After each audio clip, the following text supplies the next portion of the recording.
వచ్చేటట్టుగా లెటర్లో ఉంది ఓ 2 వాక్యాలు. అంటే విష్ణు అంటే ఎప్పుడు మనం పర్సనల్గా మాట్లాడుకుంటే అంటే ఎవరు ఏమనుకుంటారు ఈ మాట వల్ల అన్నది ఒక్క క్షణం ఈ నిమిషంలోనైనా మర్చిపోతే ప్రతిదీ కూడా ఏ రోజున మనోజ్ బయటకు వచ్చి మాట్లాడింది లేదు, హైప్గా మాట్లాడింది లేదు, హైపర్గా మాట్లాడింది లేదు. మేము మోహన్ బాబు గారి పిల్లలు మేము అన్ని మనోజ్ ఎప్పుడు మాట్లాడలే. సరే లక్ష్మీ ప్రసన్న తన పద్ధతిలో తను వేరే ట్రాక్.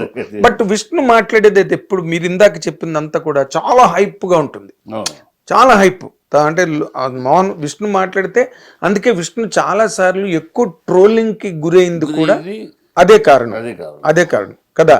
ఇప్పుడు మీరు ఇందాక మీరు చెప్పిన ఆ షేరింగ్ కరెక్ట్ కాదేమో.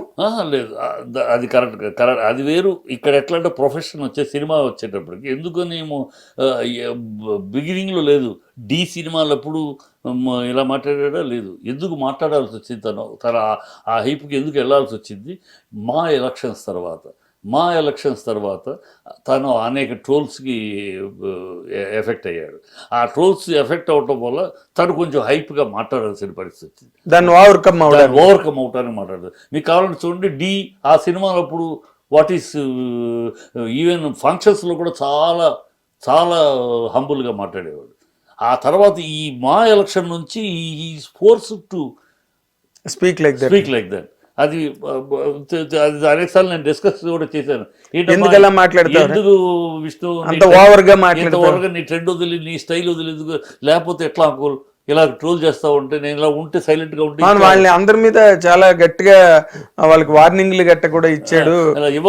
యూట్యూబర్స్ మీద కౌంటర్ ఇలా చేయకపోతే ఇక వాళ్ళు ఎక్కేస్తా ఉంటారు, మనం చూస్తూ కూర్చోవాలి.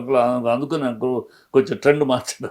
ఇప్పుడు మా ఎలక్షన్స్ టైంలో కూడా మనోజ్ పర్సనల్ గా తను సపోర్ట్ ఇవ్వడం కానీ హాల్కి వచ్చి అక్కడ ఓటింగ్ హాల్కి వచ్చి అక్కడ ఉండి అంత అందరితో మాట్లాడడం, విష్ణు గట్టిగానే సపోర్ట్ చేశాడు.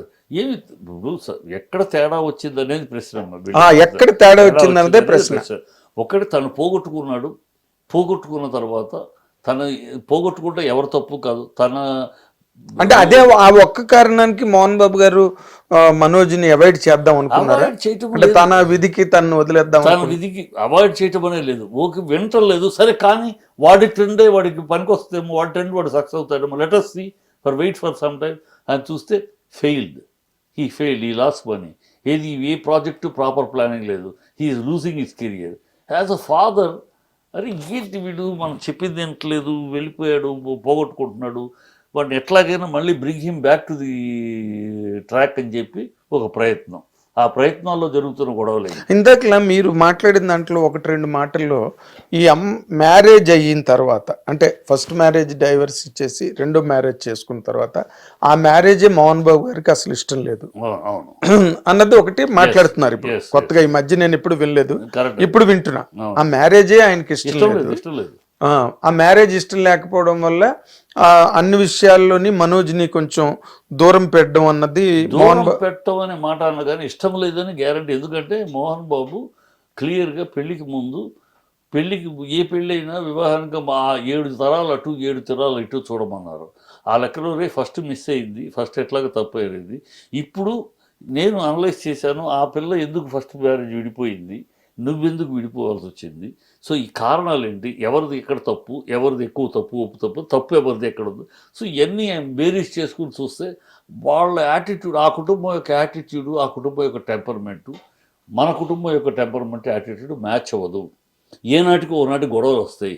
ఎప్పటికైనా మనలో ముందే చెప్పాడు. అందుకని ఈ పెళ్ళి వద్దు అని అన్నాడు. నేను చేసుకుంటాను, అయితే నీ పెళ్ళికి రాను అన్నాడు ఆయన. అంత ఖరాఖండిగా చెప్పాడు కదా. అప్పుడు ఏం చేసింది లక్ష్మి, లక్ష్మీ ప్రసాద్ టేక్ ఓవర్ చేసుకుని తన ఇంట్లోనే నాన్న రాకపోతే నేను చూసుకుంటా రారా నువ్వు అని తన ఇంట్లో పెళ్లి కొడుకుని చేసింది. అవును, అది ఎందుకు చేసింది లక్ష్మీ ప్రసన్న అంటే మనకు తెలుసు మోహన్ బాబు కొంచెం లీనియన్స్ ఎక్కువ. ఆ పిల్ల వల్ల అదృష్టం కలిసి వచ్చింది ఆ పిల్ల మీద. అందుకని ఏదైనా ఆడపిల్ల కదా, ఉంటుంది. తన పిల్ల పేరు మీద కంపెనీ కూడా పెట్టి కలిసి వచ్చింది అని చెప్పి. సో అది అడ్వాంటేజ్ తీసుకుంది. నాన్నతో నేను మాట్లాడతాను రా తీసుకెళ్ళి పెళ్లి కూర్చుని చేసి. అప్పుడే మోహన్ బాబు చెప్పాడు, అనలైజ్ చేసి ఆ టెంపర్మెంట్లు వాటి యాటిట్యూడ్, మన టెంపర్మెంట్ మనకు తెలుసు, మన యాటిట్యూడ్ మనకు తెలుసు. ఇది మ్యాచ్ కాదు, ఎక్కడో ఒక చోట దెబ్బ కొడుద్ది, ఫ్యూచర్లో మనం ఇబ్బందులు పడతాం, వాళ్ళకి మనకి మంచిది వద్దు, నా మాట ఏమో అంటే వెళ్ళలే. సో అక్కడి నుంచి వెళ్ళలేదు, ఓకే క్యారియర్ వెళ్ళిపోయాడు. అదే మోహన్ బాబు గారు దూరం పెట్టినప్పటికీ కూడా మనోజ్ మాత్రం ఎప్పుడు మోహన్ బాబు గారి పట్ల కానీ లేకపోతే కుటుంబం పట్ల కానీ తను ఎప్పుడు విధేయంగానే ఉన్నాడు. బట్ వాళ్ళే కావాలని మనోజ్ని దూరం పెట్టడం, అవాయిడ్ చేయడం వాస్తవం కాదమ్మా, ఇది వాస్తవం కాదు. అంటే బయటికి రాలేదు కనుక ఎంతవరకు ఎవరికి తెలియదు.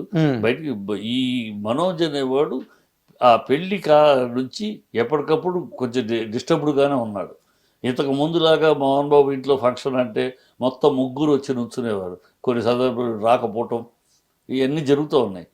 మొదటి నుంచి ఈ పెళ్లి కాడ నుంచి మనిషిలో కొంచెం తేడా, కొంచెం మంచి ఎవరు ఎంకరేజ్ చేస్తారు. మీరు నెగిటివ్ ధ్వనిస్తుంది మీరు అన్న మాటలో. అంటే వివాహం అయిన తర్వాత మరి ఎవరు ఇన్స్టిగేట్ చేస్తున్నారు, అమ్మాయే చెప్తుందా లేకపోతే బంధువులు చెప్తున్నారా, ఏదో మొత్తానికి చిన్న నెగిటివ్ ధ్వని ఉంది అందులోని. కానీ మన మనోజ్ బేసిక్గా కొన్ని అలవాట్లకి బానిసై మందు పార్టీలు వీటికి అలవాటు, విష్ణు దగ్గర అది లేకుండా, విష్ణు దగ్గర లేదు, ఇది పెంచుకున్నాడు. దానివల్ల అలాంటి ఒక మనిషిని ఆ అమ్మాయి మ్యారేజ్ చేసుకుని వచ్చి పూర్తిగా మార్చింది, పూర్తిగా ఒక సవ్యమైన దిశలో మనోజ్ని నిలబెట్టింది అనే ఒక పాజిటివ్ రిమార్క్ కూడా ఆ అమ్మాయికి ఉన్నది. మరి ఏ రకంగా అమ్మాయిని అంటలేదు, ఆ అమ్మాయి అని నేను అంటలేదు. ఆఫ్ కోర్స్ ఎవరి వల్ల అతను అమ్మాయి అవ్వచ్చు, ఆ కుటుంబ సభ్యులు అవ్వచ్చు, కొత్తగా ఏర్పడిన స్నేహ బంధం అవ్వచ్చు. ఇప్పుడు అతను పెళ్ళైనా కొత్త గ్రూప్ ఏర్పడారు, గతంలో ఉన్న ఫ్రెండ్స్ వేరు, ఇప్పుడున్న ఫ్రెండ్స్ వేరు. సో ఎవరైతే ఏమవచ్చు, నీకు రైట్ ఉంది, నువ్వు డిమాండ్ చెయ్యి, ఎక్కడికి పోదు. అదేలేండి వెనకథలు చెప్తారు, అడుగు ఎందుకు తగువులకు దిగు, అలా ఎంకరేజ్ చేయటంలో మానాడు ఆ మూడుకు వచ్చాడు, అడగాలి, డిమాండ్ చేయాలి. పొలిటికల్ ప్రాబ్లం ఏమైనా ఉన్నదండి? ఇప్పుడు విష్ణు వైఫ్ వల్లే మోహన్ బాబు గారు వైఎస్ఆర్సీపీలో జాయిన్ అవ్వడం అన్నది జరిగిందని ఒక మాట ఉన్నది చాలా స్ట్రాంగ్ గా. వాళ్ళ వల్లే ఆయన లీనియన్స్ చూపించాడు. అది ఆయనకు మామూలుగా చేరాడు కానీ అది అనుకున్నా కూడా తప్పులేదు. ఇది అడిగాను కూడా నేను, ఏంటన్నా ఇలా అన్నారు అనుకోని అనుకుంటే తప్పే ఉందా అన్నాడు. అదే ఇప్పుడు మనోజ్ వైఫ్ వాళ్ళు కొంచెం ఏదైనా మరి వైఎస్ఆర్సీపీకి దూరం మనుషులు కదా కదా, పెద్ద దూరమే కదండి. నువ్వు నీ రాజకీయాల్లో అటు ఇటు ఓకే, అటు ఇటు ఓకే, అంత విరోధము చంద్రబాబు జగన్ లాగా విరోధాలు ఏం కాదు. అంత మామూలుగా ఉంటాయి, అవసరమైతే అటు ఇటు. ఆ పొలిటికల్ ఆస్పెక్ట్ ఏమి దీంట్లో ప్లే అవుతున్నదని మీరు అనుకోవట్లేదు? లేదు, అదే ప్లే. ఎందుకంటే మోహన్ బాబుకి వాళ్ళు కూడా చాలా ఫ్రెండ్స్. ఎందుకంటే మోహన్ బాబు నాన్ పొలిటికల్గా యాజ్ ఆర్టిస్ట్గా అందరితోటి పరిచయాలు. చిత్తూరు జిల్లాలో ఉన్న ప్రతి నాయకుడు పరిచయమే, ప్రతి పార్టీ నాయకుడు మోహన్ బాబుకి. తన ఇంటికి వచ్చి భోజనం చేసిన వాళ్ళందరూ తను వాళ్ళ ఇళ్ళకి వెళ్ళిన సందర్భాలు ఉన్నాయి. ఏ పార్టీ మోహన్ బాబు గారు అందరితో బాగుండే మనిషి. పర్టికులర్ చిత్తూరు జిల్లాలో, పర్టికులర్గా ఆ జిల్లాలో రాయలసీమలో ఉన్న ఎవరైనా మినిస్టర్లు ఎవరైనా సరే మోహన్ బాబు వాళ్ళ ఇళ్ళకి వెళ్ళటమో, వాళ్ళు తన ఇంటికి రావటమో, అందరితోటి ఆ cordial relation. A party apart from party ఎవరైనా ఉండేది. అదొక హ్యాబిట్ మోహన్ బాబు కూడా. అందరినీ ఆ జిల్లాలో ఉన్న అందరినీ పిలవటం, భోజనానికి పిలవటం, అదేనండి ఎంగేజ్ చేయడం అనేది అతనికి అలవాటు ఉంది. పార్టీయింగ్, అందరినీ కలవడం అవన్నీ ఓకే. మన మోహన్ బాబు గారి గురించి మనకి చెప్పేది ఏం లేదు, మనకి తెలియదు ఏంది, ఈజ్ అన్ ఓపెన్ బుక్ అనుకోండి, అది వేరే విషయం. బట్ ఇది ఈ పరిణామాలు ఎక్కడికి దారి తీస్తాయని మీరు అనుకుంటున్నారు? సెటిల్ అయిపోద్ది, ఏమి లేదు. నిర్మల ఆవిడ ఇప్పుడు పాపం బాధ ఏంటంటే అనవసరంగా నిర్మల గారికి కూడా నిందొచ్చే మాటలు వస్తున్నాయి. అవి నేను ఖండిస్తాను. ఎందుకంటే బిడ్డల్ని